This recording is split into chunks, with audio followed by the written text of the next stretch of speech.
back to Storytime, or hello and welcome if you're joining for the very first time. I hope you are getting just as excited as I am that Christmas is around the corner. Have you put your Christmas tree up yet?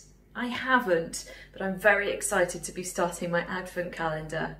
Now, today's story is all about if at first you don't succeed, try again. We're going to meet a little girl called Rosie who just dreams of becoming an engineer. It's time to read Rosie Revere, Engineer, by Andrea Beaty and illustrated by David Roberts. This is the story of Rosie Revere, who dreamed of becoming a great engineer. In Lila Greer's classroom at Blue River Creek, young Rosie sat shyly, not daring to speak. But when no one saw her, she peeked in the trash for treasures to add to her engineer's stash. And late at night, Rosie rolled up her sleeves and built in her hideaway under the eaves. Alone in her attic, the moon high above, dear Rosie made gadgets and gizmos she loved. Oh, when she grew sleepy, she hid her machines far under the bed where they'd never be seen. When Rosie was young, she had not been so shy. She worked with her hair swooping over one eye and made fine inventions for uncles and aunts, a hot dog dispenser and helium pants. The uncle she loved most was zookeeper Fred. She made him a hat to keep snakes off his head from parts of a fan and some cheddar cheese spray, which everyone knows keeps the pythons away. And when it was finished, young Rosie was proud. But Fred slapped his knee and he chuckled out loud.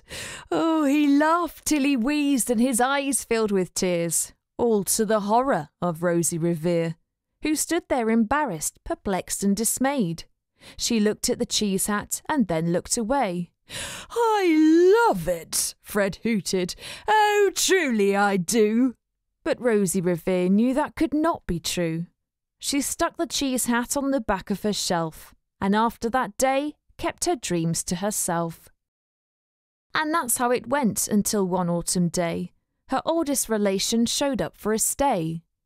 Her great-great-aunt Rose was a true dynamo who'd worked building airplanes a long time ago. She told Rosie tales of the things she had done and goals she had checked off her list one by one. She gave a sad smile as she looked to the sky. The only thrill left on my list is to fly. But time never lingers as long as it seems. I'll chalk that one up to an old lady's dreams. That night, as Rosie lay wide-eyed in bed, a daring idea crept into her head. Could she build a gizmo to help her aunt fly? She looked at the cheese hat and said, No, not I. But questions are tricky and some hold on tight, and this one kept Rosie awake through the night. So when dawn approached and red streaks lit the sky, young Rosie knew just how to make her aunt fly. She worked and she worked till the day was half gone, then hauled her cheesecopter out onto the lawn to give her invention a test just to see the ridiculous flop it might turn out to be.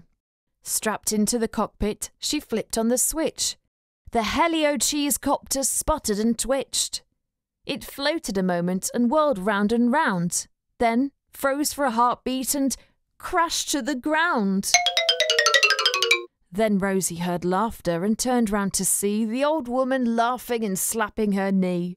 She laughed till she wheezed and her eyes filled with tears, all to the horror of Rosie Revere, who thought, Oh no, never. Not ever again will I try to build something to sputter or spin, or build with a lever, a switch or a gear, and never will I be a great engineer. She turned round to leave, but then great-great-aunt Rose grabbed hold of young Rosie and pulled her in close, and hugged her and kissed her and started to cry. You did it! Hooray! It's the perfect first try! This great flop is over. It's time for the next. Young Rosie was baffled, embarrassed, perplexed. I failed, said dear Rosie. It's just made of trash. Didn't you see it? The cheesecopter crashed. Yes, said her great-aunt. It crashed, that is true. But first it did just what it needed to do. Before it crashed, Rosie, before that, it flew.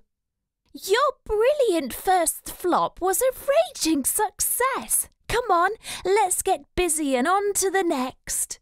She handed a notebook to Rosie Revere, who smiled at her aunt as it all became clear. Life might have its failures, but this was not it.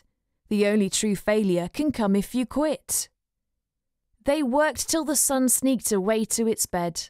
Aunt Rose tied her headscarf around Rosie's head and sent her to sleep with a smile ear to ear, to dream the bold dreams of a great engineer. At Blue River Creek, all the kids in grade 2 build gizmos and gadgets and doohickeys too. With each perfect failure, they all stand and cheer, but none quite as proudly as Rosie Revere. Keep going, Rosie. You can get those successes. You just learn from every failure, don't you? But it is fun when you try. Well, that's it for today. Hope you sleep well tonight. See you next time.